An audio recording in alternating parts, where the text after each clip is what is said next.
Actually makeup এই যে এখন মেকআপই করে আসছি, সো মেকআপের আড়ালে কিন্তু অনেক কিছুই থাকে। খুব ভালো, সবাই অনেক লাইক আমি তো তখন সিনেমাতে একদম নতুন, তো সিনেমার জায়গার অ্যাক্টিং কিন্তু আরেক রকম, নাটকের অ্যাক্টিং আরেক রকম। সো ওনারা আমাকে অনেক কোঅপারেটিভ করেছে, লাইক যে এইটা এভাবে করো ওভাবে করো, মানে সিনিয়ররা অনেক সাপোর্ট করেছে।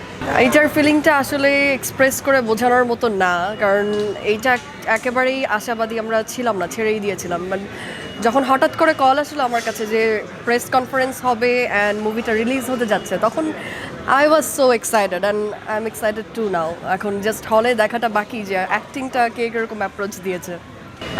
মামুন ভাইয়ের সাথে মেকআপটা আমার মনে হয় ফোর্থ বা ফিফথ কাজ হবে, বড় কাজ আর কি।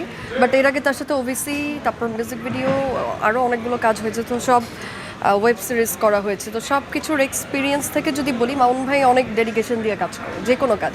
আমি জানি না, তাকে নিয়ে অনেক রিউমার হয়, এটা হয় ওটা হয়, অ্যাকচুয়ালি যে কিছু করতে পারে তাকে নিয়েই কিন্তু রিউমারটা হয়, রাইট?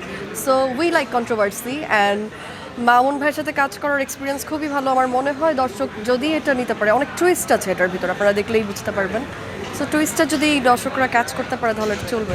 অ্যাকচুয়ালি মেকআপ এই যে এখন মেকআপই করে আসছি, সো মেকআপের আড়ালে কিন্তু অনেক কিছুই থাকে।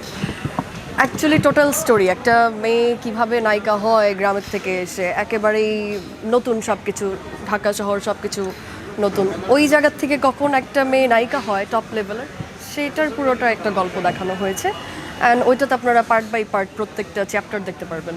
100%, হ্যাঁ 100%। ওই যে আমি মাত্রই বললাম, যে কিছু করতে পারে তাকে নিয়ে কন্ট্রোভার্সি হয় অ্যান্ড তাকে নিয়েই সমালোচনা হয়, আর এটাই হবে, ইন ফিউচারে হবে। So already accepted. এখন যদি টোটালটা বলে দিই তাহলে তো আপনারা দেখে আর মজাটা, টুইস্টটা থাকবে না। আমি অলমোস্ট বলে দিয়েছি যে একটা নায়িকা, একটা মেয়ে, গ্রামের মেয়ে কীভাবে নায়িকা হয়, একদম ফার্স্ট টু লাস্ট ওখানে দেখানো হয়েছে। সো এটা আপনি যখন মুভিটা আপনারা দেখবেন হলে এসে, সবাই তখন দেখবেন একটার পর একটা স্টেপ বাই স্টেপ কীভাবে আসে। আর এইটা নিয়ে অলরেডি আমার কাছে অনেক কোয়েশ্চেন, অনেকবার অনেকভাবে কোয়েশ্চেন আসছে, আমি অনেকভাবে এক্সপ্লেন করেছি, অনেকভাবে অ্যান্সার দিয়েছি। I am so tired of this. দর্শকদের বলবো যে অবশ্যই হলে এসে সিনেমাটা দেখবেন, কারণ এইটা অ্যাকচুয়ালি অনেক ভালো মানের করা হয়েছে, আপনাদের ভালো লাগবে। অ্যান্ড আপনারা অ্যাকচুয়ালি বুঝতে পারবেন যে এই ইন্ডাস্ট্রিটা বা কীভাবে কি গ্রো আপ হয় বা কী কাজ হয়, এটা আপনারা পার্ট টু পার্ট দেখতে পারবেন। সো সবাইকে বলবো হলে এসে মুভিটা দেখবেন, আমাদেরকে আরও উৎসাহিত করবেন। নিঃসন্দেহে একটা ছবির সঙ্গে, বিশেষ করে আমাদের বাংলাদেশের একটা সবচেয়ে বড় যেটা থাকে সেটা হচ্ছে প্রেম, ভালোবাসা, ছবির প্রতি আবেগ। আমাদের এখানে আসলে বড় বাজেটের ছবি তো তেমন হয় না, করতে গেলে সেইটা টাকা তুলে আসতে গেলে বিগ সুপারস্টার লাগে। এই ধরনের ছবি কিছু কিছু ক্ষেত্রে হয়, অনন্য মামুন চেষ্টা করেন এগুলো বলতে। আমি তার সঙ্গে আরেকটা কাজ করেছি, আবার বসন্ত, সেটাতে পুরস্কারও পেয়েছিলাম। একটু ভিন্ন ঘরানার গল্প ও করতে পছন্দ করে, আবার ব্লকবাস্টার ছবিও বানায়। আমি নিজে যখন স্ক্রিপ্ট পড়েছি আমি জানি না যেটার মধ্যে এত সেন্সর করার কী আছে। যদি সেন্সর থাকতো তাহলে আমাদের শুটিংয়ের সময়ই আমরা টের পেতাম যে আসলে এটা বলা যাবে না, এটা একটু ঝামেলা আছে, এই যদি কোনো কিছুই মনে হয়। তারপরে আমি জানি না কেন আটকে গিয়েছিল সেন্সরে।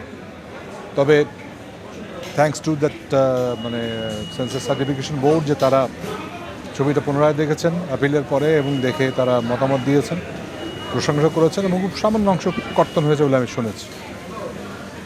এবং আপনি যদি দেখে থাকেন আপনি দেখবেন যে আসলে ছবিতে এরকম কর্তন করার মতো আপত্তিকর কিছু নেই। আর বড় কথা হলো যে ফিকশন ইজ এ ফিকশন, গল্প, কাহিনী, চিত্র, বাস্তবের সামান্য ছোঁয়া থাকে। মানে একটা লোক প্রেমে পড়লে কি ওই যে শাকিব খান যেভাবে হাত টাত নেড়ে গান গায় এরকমভাবে গান গায় নাকি? ওটা তো হচ্ছে কল্পনা, এবং সেই প্রেমটাকে আরও পর্দায় ভালো রসায়ন দিয়ে জমিয়ে তোলা। আমরা খুব মাঝে মধ্যেই খুব গুলিয়ে ফেলি। সমাজে একটা বাস্তবতা থাকে, কিন্তু সেইটার সঙ্গে কাহিনী চিত্রের বাস্তবতাটা আলাদা। Thank you. আপনি যদি আমাকে এই কথা বলেন যে আমার মাধ্যমে একটু অন্য ছবির ছোঁয়া আপনারা পান, তাহলে আমি কৃতার্থ মনে করি নিজেকে। আবার বসন্ত একেবারেই অন্য ঘরানার ছবি।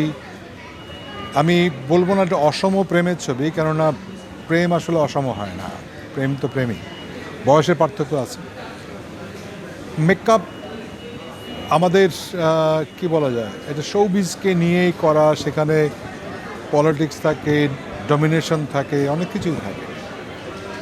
সো আমি খুব কৃতার্থ আমার অন্যান্য মেকারদের প্রতিও, যেমন নূর আলম আতিকের ছবি করেছি আমি, পেয়ারা সুভাষ, আরও অনেক ছবি করেছি যেগুলোতে একটু অন্য ঘরানার। এখন আমার মেকআপরা, আমার যে নির্মাতা, তারা আমাকে এখনও বিশ্বাস রাখেন আমার উপর, এটা আমার জন্য অনেক বড়।